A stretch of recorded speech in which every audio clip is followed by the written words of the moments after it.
Ay, Pokémon Z, un juego que muchísimos han alabado y que muchos consideran el mejor fangame de Pokémon. ¿Pero esto es realmente cierto? Pero yo estoy completamente en desacuerdo. Para mí, no es solo el mejor fangame, es uno de los mejores juegos de toda la franquicia, incluyendo juegos oficiales. Sí, sé que es mucho decir, pero es que este no es cualquier juego. Y para explicar poco a poco por qué pienso esto, hay que empezar claramente por el principio. Este juego fue creado por el conocido desarrollador de fangames y creador de contenido, principalmente streamer, Eric Losty, responsable de obras como Pokémon Iberia, Titán, su proyecto más mainstream, Pokémon Añil y también mi favorito en lo personal, Pokémon Ópalo. Aunque ese será tema para otro video. La historia de este juego es sencilla, se sitúa 300 años en el pasado, antes de los acontecimientos de los juegos originales. Aquí tomando una pequeña dirección creativa, porque en el juego original se supone que la guerra de Kalos se sitúa 3000 años antes. Con esa premisa se desarrolla toda la historia y como consecuencia también toma inspiración de Francia durante la época de la Revolución Francesa. Todo esto se combina con un estilo visual único, lleno de ciudades que representan ideas completamente distintas entre sí, desde una ciudad con estética gótica, muy al estilo Bloodborne o de la saga Souls, hasta un lugar mucho más tranquilo, inspirado en la gastronomía francesa, pasando por una ciudad estilo steampunk, otra con estética pirata, una villa donde los Pokémon viven como si salieran en un cuento de fantasía, incluso un circo que recuerda a esos circos de terror que todos hemos visto alguna vez. Claro, hay muchas más, pero con esos ejemplos basta para hacerse una idea, mientras que los demás los descubrirán por su cuenta. Sin indagar en tantos spoilers, es la siguiente. Somos un joven o una joven proveniente de la región de Paldea, que es llamada por la profesora de la región, Olivier. Esta tiene una personalidad bastante parecida a Aizawa de My Hero Academia, desde su apariencia hasta su personalidad. Esta en su apariencia es descuidada, algo incómoda con las relaciones personales. Aunque aprecia a sus alumnos, en el juego no suele demostrarlo tanto de forma directa, hasta le incomoda en ciertas escenas. Es una persona completamente entregada a su trabajo, especializada en la alquimia Pokémon dentro de su laboratorio Flare. Y eso es bastante interesante. Si han visto Full Metal Alchemist es algo parecido, y gracias a eso, una mecánica única dentro de este tipo de juegos, la alquimia y la creación de objetos. A lo largo del mapa iremos encontrando páginas escondidas de distintas recetas, cada una corresponde a un número concreto, así que la receta número 3 siempre será la misma, sin importar si la consigues al principio del juego o si por alguna razón no encuentras ninguna hasta el final. Aunque sinceramente no creo que pase, ni Folagor es tan despistado, la mayoría están prácticamente a simple vista, solo hay algunas que tienes que indagar un poco más. Así que, si exploras lo suficiente tendrás todas sin ningún reparo. Gracias a este sistema puedes fabricar objetos que muchas veces son incluso mejores que los típicos que puedes encontrar en la tienda, desde Pokéballs con una tasa ligeramente de captura superior hasta piedras evolutivas que además de mejorar IVs, objetos que aumentan los EVs y chapas para modificar los IVs. Puedes incluso llegar a fabricar Master Balls y pociones Shiny, que como su nombre lo indica, hace que el siguiente Pokémon salvaje aparezca Shiny. Esto para los que les gusta este tipo de Pokémon resulta bastante interesante. Podrías completar, a comparación de otros juegos, muy fácilmente una Shiny Dex. Pero se preguntarán, ¿cómo se craftean estos tipos de objetos? Estos se crean con materiales que los obtienes derrotando Pokémon salvajes. No hace falta usar el movimiento ladrón, simplemente al vencerlos el objeto se añade automáticamente a tu mochila con un porcentaje alrededor del 80% en muchos de los materiales. Gracias a esto, el sistema nunca se vuelve tedioso ni obliga a farmear de forma pesada. Además, si este tipo de mecánicas no te gustan, no pasa nada porque son completamente opcionales. Puedes jugar de forma totalmente tradicional. Podemos ver esto en la serie de Folagor, que no tocó para nada este apartado, y aún así se logró pasar el juego de manera relativamente bien. Aún así, hay algunas recetas que funcionan como sustitutos de MO como golpe roca y corte, y gracias a ellas puedes acceder a objetos o zonas de que otra manera estén imposibles de conseguir, pero estas no afectan a la historia principal. Entonces, no es necesario tener que ir a farmear en un lugar específico para avanzar con la aventura, pero en cambio, si quieres conseguir algunos objetos, estas recetas de alquimia te impedirán el paso a esto. También, gracias a ello, tenemos las llaves mercúricas. Estas llaves abren algunas puertas del juego que ahí puedes encontrar desde Pokémon legendarios hasta objetos que son sumamente interesantes. También puedes encontrar algunos Pokémon que son muy interesantes en la aventura, como por ejemplo, tenemos al caso de Aegislash y Togepi. Y también te da la montura del Gogobot con un cierto NPC que se encuentra al principio del juego.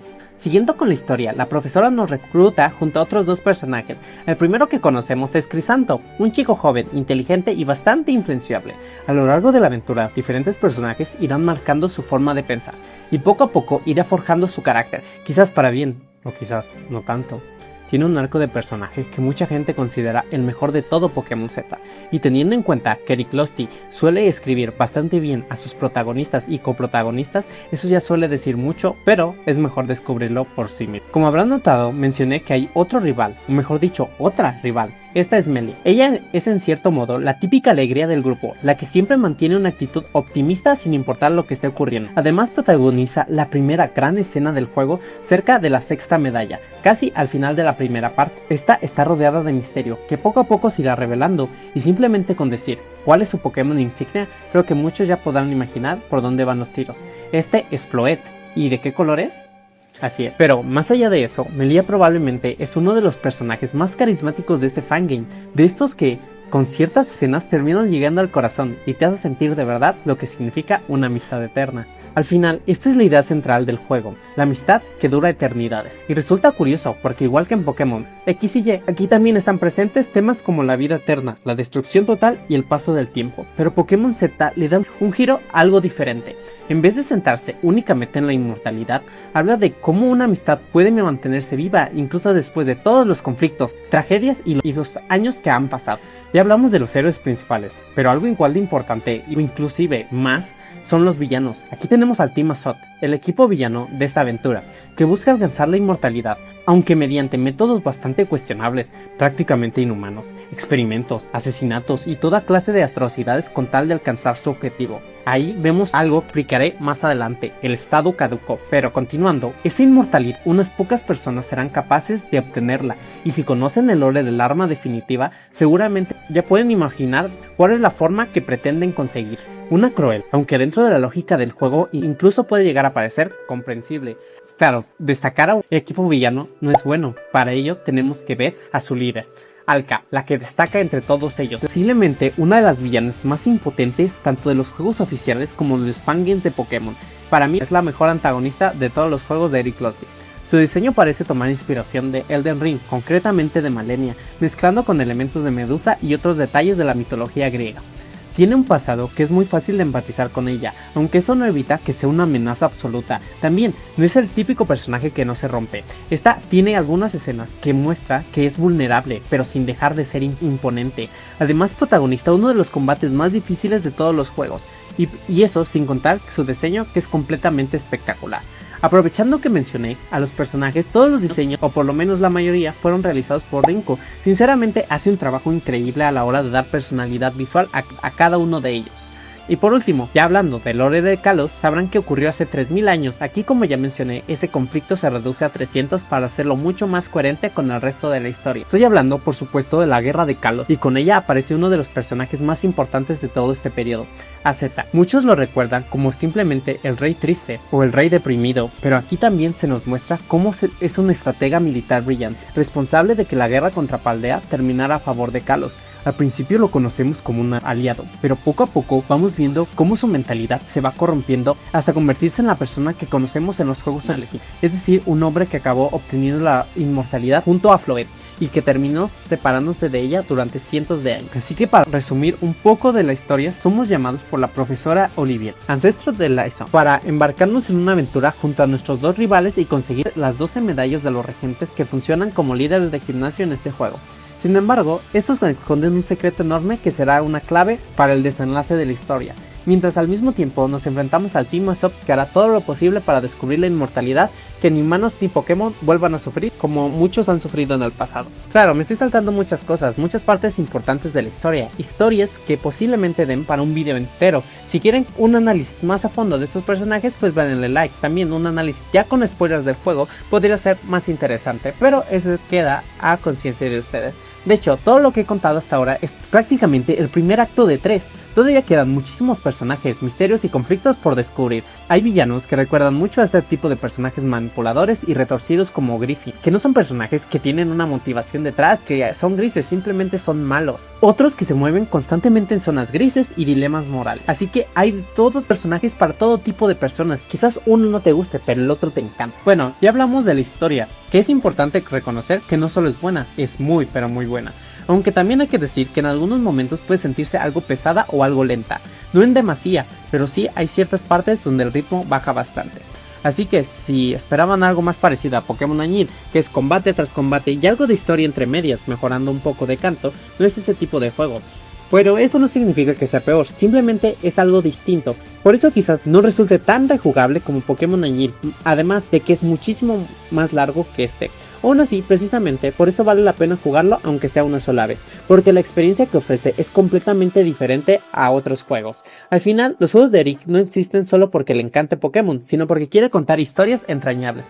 Y en mi opinión lo consigue, desde Titán, que fue su primer juego, pasando por el Iberia, que como soy latino no es tanto para mí, hasta el Ópalo, que tiene una gran historia, y siguiendo con el Z, que se supera, pero esto no es algo para todo el mundo. Sobre todo cuando gran parte de los jugadores actuales, tanto de Pokémon como de los videojuegos en general, buscan experiencias cada vez más rápidas e inmediatas. Por eso este juego, aunque siga siendo dinámico, no va a satisfacer al 100% de las personas. Pero eso no está mal, siempre va a haber personas que no les guste un juego y no se puede hacer nada. Simplemente aprender a vivir con ello y seguir adelante. De todas formas, esto no es un gran problema, porque como cualquier juego de Pokémon, si eres de los que se está saltando los diálogos, puedes pasártelo perfectamente. No es algo que necesites leer para poder seguir la historia. Pero si eres de esos, luego no vayas a estar preguntando cosas que el juego simplemente ya te explicó por falta de paciencia, porque eso termina haciéndole más pesado al trabajo al creador del juego. Además, el juego cuenta con una guía bastante completa con preguntas frecuentes, localización de objetos, misiones, precisamente para evitar esto. Así que no hace falta estar molestando constantemente a Eric, que seguramente responderá de buena manera, pero si existe una herramienta para hacer todo esto más fácil y está al alcance de cualquiera, no cuesta nada usarlo y ser un poco más considerado. Pero después de todo esto, toca hablar de uno de los apartados más importantes por lo que muchos juegan estos fangames, la jugabilidad. La historia es importante, claro, pero muchos simplemente, ya al pasártelo la primera vez, la historia pasa a ser segundo plano y la jugabilidad es lo más importante. En esencia, sigue siendo bastante clásica, muy parecida a los juegos de Pokémon como nos tienen acostumbrados. Sin embargo, en lugar de estar dividido en los 8 típicos gimnasios o incluso 16 como la segunda generación o algunos otros fangames como el Ópalo o el Titán, aquí tenemos los 12 regentes divididos entre dos mitades del juego. Bueno, si somos específicos, van a ser 6 regentes en el primer acto, 4 regentes en el segundo y finalizando con los últimos 2 regentes. Cada uno tiene su pequeño lore, no es algo tan profundo como una historia de personaje principal o secundario importante, pero sí da suficiente contexto para entender quiénes son y por qué están ahí. Además, no son líderes de gimnasio como tal, sino regentes. En vez de encontrarlos en gimnasios, los encontramos en bastiones con una ambientación espectacular. Algo muy importante de esto es que cada regente está acompañado por una forma regional, desde el primero, que es un Cricketune convertido en un mosquetero, que es inmune a ataques tipo volador, pasando por un Cofagrigus inspirado en un fantasma de la ópera, que funciona como un muro físico prácticamente imposible de derrotar, hasta un Porygon con estética steampunk y estadísticas absurdas que más de uno le han dado problemas en su combate.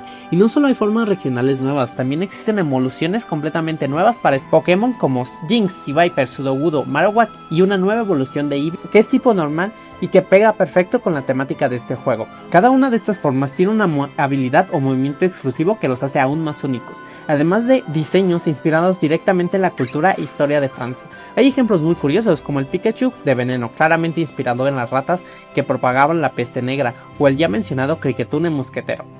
Pero obviamente donde más se nota es en los starters, que reciben formas completamente exclusivas para este juego. Empezando con mi elección personal y también mi favorita, Delphox. Sinceramente me parece una evolución muchísimo mejor que el Delphox original, teniendo en cuenta que Fennekin y Brexit son mis Pokémon favoritos. Me parece admirable lo que hicieron aquí. Esta versión gana el tipo eléctrico y se basa en un caballero muy al estilo del matadragones Ornstein. Además tiene un movimiento exclusivo llamado Relámpago Súbito, que hace el doble de daño si el rival está paralizado, algo que combina perfectamente con su habilidad que le da un 20% de paralizar al objetivo cada vez que ataca. Después tenemos a Chesnaught, probablemente el starter más fuerte a nivel estratégico. Está basada en un mosquetero, es de tipo planta-tierra, tiene una habilidad ya conocida, francotirador, pero un movimiento característico nuevo y exclusivo de este Pokémon, Disparo Espina. Tiene una alta probabilidad de golpe crítico, que combinado con su habilidad y el periscopio hace que este Pokémon dé golpes críticos infinitos. Además, golpea super eficaz a los Pokémon tipo volador. La idea de esto es bastante curiosa, los rifles de caza que tenían como principal objetivo a las aves, algo parecido a lo que ocurre en el juego de Nintendo NES, Dog Hunt. Personalmente creo que es el mejor starter para hacer un Nuzlocke, no necesariamente porque sea el más fuerte, pienso que en el caso es Greninja para un Loque. Pero hay un pequeño detalle, si no eliges a este starter te toca enfrentarte a él en el equipo de alguno de tus rivales, y en esta dificultad heroica es un auténtico dolor de cabeza. Es de los Pokémon que casi siempre consiguen llevarte una baja al entrar al combate, por eso simplemente evitar tener una pelea contra él ya hace el reto mucho más llevadero, y encima si lo usas con periscopio equipado como ya mencioné, pueden llegar a estar completamente roto. Y por último, el más polémico de los tres en cuanto a diseño, Greninja. Aquí deja de lado esa apariencia fría e imponente que le estamos acostumbrados y que a muchos niños de los 2010 les encantó, para adoptar un diseño mucho más bufonesco. A algunos les encantará, a otros no tanto, pero luego es imposible decir que no tiene personalidad. Está inspirado en un Arlequín y gana el tipo psíquico. Su movimiento característico, truco huevo, además de hacer daño, lanza aleatoriamente otro movimiento de tipo psíquico. Puede salir desde autosugestión hasta premonición, siendo este último probablemente el mejor resultado posible. Y su habilidad hace que al entrar al combate quede una ilusión que aumenta temporalmente su evasión hasta que recibe daño. Además de las 12 medallas y combates contra regentes, el juego también cuenta con 2 ligas Pokémon distintas, una después de conseguir las 6 primeras medallas al final del acto 1 y otra al final del juego. Eso hace que la aventura se sienta mucho más dividida en etapas y evita la sensación de que todo ocurre al final que tienen otros juegos de la saga. Este juego de Pokémon incluye todas las generaciones disponibles hasta el momento de publicarse este video, es decir, hasta la 9ª generación, aunque faltan algunos Pokémon paradoja. También cuenta como la mecánica Mega Evolución, incluyendo las megas exclusivas de Pokémon ZA. Lo único es que todavía no tienen sus habilidades canónicas, simplemente porque cuando salió este juego esas habilidades aún no habían sido reveladas oficialmente. Aún así, es muy probable que el juego se actualice a futuro, dándoles las habilidades correspondientes a cada uno. También los starters con formas regionales y los Pokémon con formas regionales, si alguno cuenta con Mega Evolución, esta estará adaptada a la forma Z del mismo. Sin embargo, no hay movimiento Z, no hay teracristalización y aquí no existe el Dynamax como tal. Muchos Pokémon que normalmente usarían esta mecánica aquí tendrán una Mega Evolución propia. Por ejemplo, Grimmsnark cuenta con una Mega completamente original, pero hay otros como Kingler que cuenta con su Dynamax es hecho Mega Evolución. En cuanto a dificultad, este tiene 3 modos principales. El primero es el modo fácil, pensando para quienes solo quieren disfrutarles la historia, ya que eliminan los IVs y los EVs. Luego está el modo normal, que funciona de manera más parecida a los juegos tradicionales con IVs y EVs activos. Y por último está el modo heroico, que cambia completamente la experiencia. Aquí el modo mantener está activado permanentemente. Los Pokémon rivales tendrán 31 IVs en todas sus estadísticas, además de que está prohibido usar la mochila durante los combates. Nada de pociones, ataques X ni siquiera Pokéballs. Todo depende únicamente de tu equipo y de tu estrategia al realizar estos combates. A esto se le suman retos opcionales como el Nuzlocke o Monotype, para los que quieren sufrir todavía más. También existe el modo random, una opción que muchísima gente suele pedir en cualquier juego de Pokémon, ya no solo en Fangames, pero aquí solo se puede desbloquear después de terminar la historia principal. Algo que a mi parecer es bastante bueno, ya que así disfrutas de cómo fue pensado el juego antes de hacer cosas por mera moda. También hay algo importante, si te pasas el juego y luego actualizas a una nueva versión, el juego puede dejar de reconocer que ya lo terminaste, así que si quieres usar el modo random, es activarlo en cuando completes la partida por si acaso y ya después actualizar el juego. Hay una misión bastante interesante relacionada con Pueblo Acrílico. Cuando llegas por primera vez está prácticamente vacío, solo está una pequeña enfermera Joy ahí, y al comenzar esta misión tienes que ir encontrando distintos NPCs repartidos por el mundo hasta reunir, si no me equivoco, 18 en total. La recompensa vale muchísimo la pena, porque una vez completada, conviertes en pueblo en una especie de centro de operaciones. Ahí puedes cambiar de habilidades, reaprender movimiento, entrenar X y hacer prácticamente cualquier cosa. Estas mecánicas se encuentran en toda la región, ya que completas estas misiones e ir traspasando estos NPCs hacia el pueblo, ya no tienes que ir viajando de un lado al otro del mapa. Puede parecer una tontería, pero a largo plazo ahorra muchísimo tiempo. Da una sensación de que después de todo tu progreso, por fin tienes una base propia. El juego también introduce 2 nuevos estados alterados. El primero es el caduco, muy importante dentro de la historia y especialmente para el equipo villano. Funciona de manera parecida a la habilidad flaqueza de Arceus. Cuando el Pokémon cae por debajo de la mitad de su vida, ambas defensas se reducen a la mitad. El segundo es hemorragia. Esta puede ser provocada por movimientos que en teoría puedan causar cortes o desgarros, como mordiscos, zarpazos o ataques similares. Mientras que un Pokémon sufre hemorragia, los golpes críticos tienen mayor probabilidad de ocurrir y además de hacer un poco más de daño. Y si todo esto fuera poco, también se añade una enorme cantidad de objetos nuevos, más allá de los clásicos como restos, los objetos elegidos o las esferas. Aquí los objetos originales permiten estrategias mucho más distintas. Uno de los más interesantes es el Super Mineral Evolutivo, que aumenta todas las estadísticas de un Pokémon en un 50%, pero solo si todavía le quedan 2 evoluciones por delante. Básicamente, convierte a Pokémon de las primeras fases evolutivas en auténticos Mon. También existe una versión del Chaleco Asalto enfocada a la defensa física, además de objetos que potencian movimientos de puño, de espada, de pulso, de mordisco, algunos incluso que aumentan la probabilidad de provocar hemorragia. Gracias a esto, muchísimos Pokémon que normalmente serían olvidados terminan siendo viables. Un buen ejemplo es Carnivine. Normalmente casi nadie lo usa, pero aquí, combinándolo con el armazón de fauces y la habilidad Mandíbula Fuerte, puede llegar a ser un daño absurdo.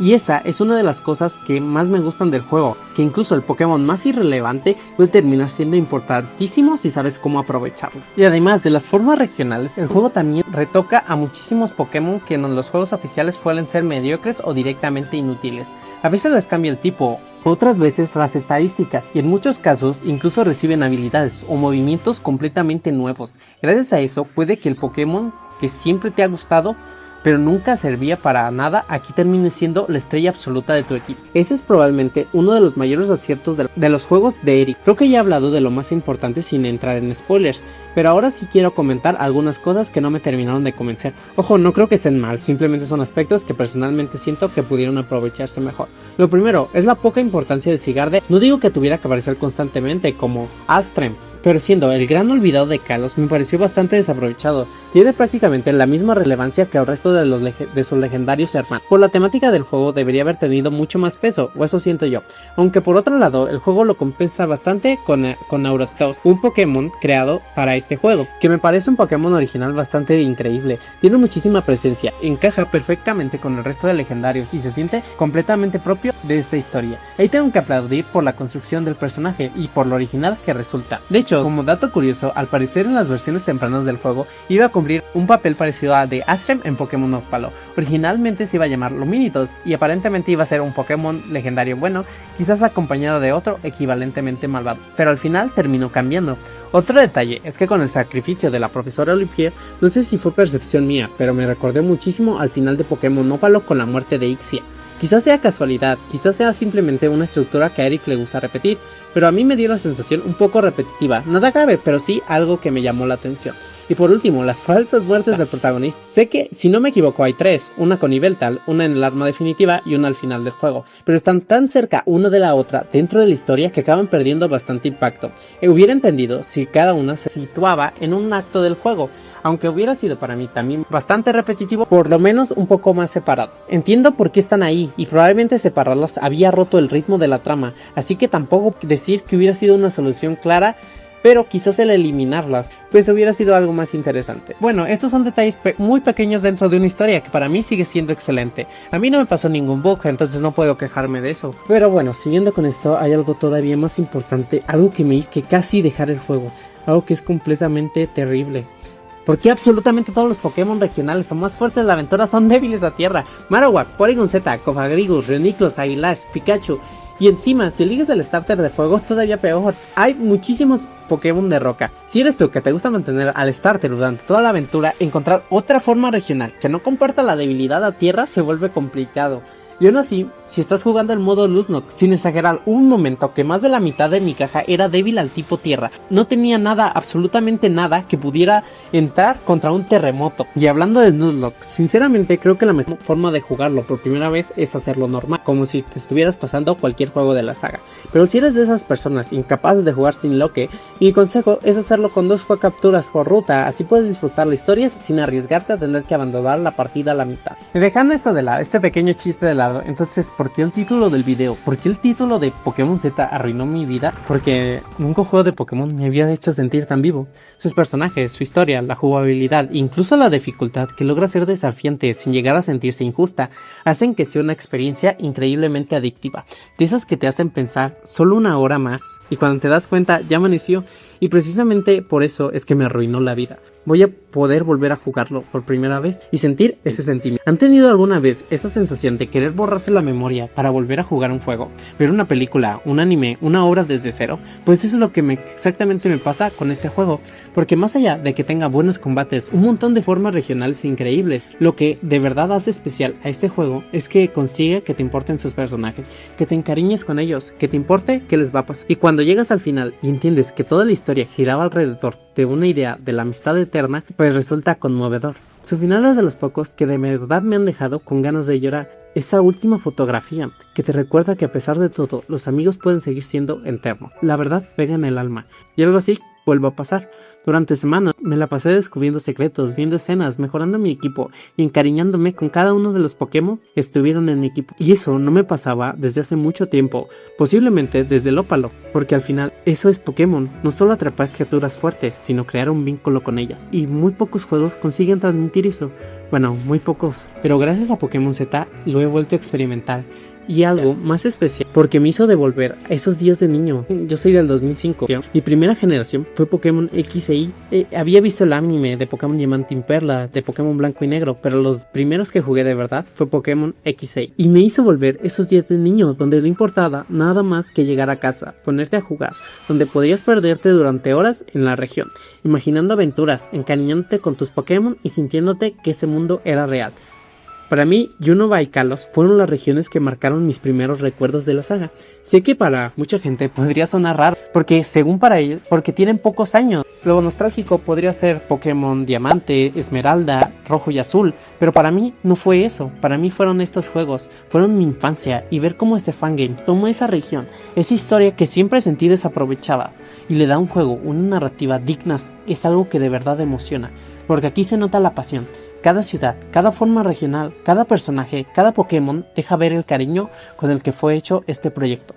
Mientras muchos juegos más recientes de la saga principal se sienten apresurados o incompletos, aquí parece estar pensado con mimo. Y quizás por eso sienta que esta es la obra definitiva de Eric, su proyecto más ambicioso, más personal y para mí, su obra perfecta.